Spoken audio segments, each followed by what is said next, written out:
અંકલેશ્વર રિક્ષામાં મુસાફરો બેસાડવાના મુદ્દે બે રિક્ષા ચાલકો ઝઘડ્યા હતા।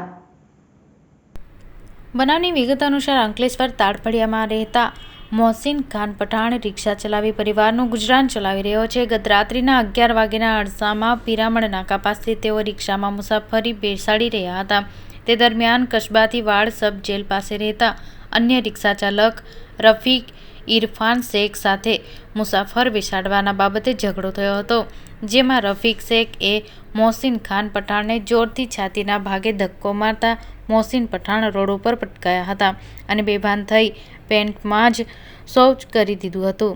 જે ઝઘડા સમયે ત્યાં તેમના એકત્ર થયેલા ટોળામાં તેમના સંબંધી જુનેદ શાહ અને રેહાન શાહ પણ હતા। તેઓએ અર્ધબેભાન અવસ્થામાં રિક્ષામાં મોહસિન પઠાણને તેના ઘરે લઈ આવ્યા હતા, જ્યાં પદ મૂર્છિત અવસ્થામાં જ રહેતા તેમના પત્ની સલમા બાનુ અને પઠાણ એ અન્ય સંબંધીની મદદથી તેમને સરદાર પટેલ હોસ્પિટલ ખાતે લઈ જતા ફરજ પરના તબીબો તેને મૃત જાહેર કર્યા હતા।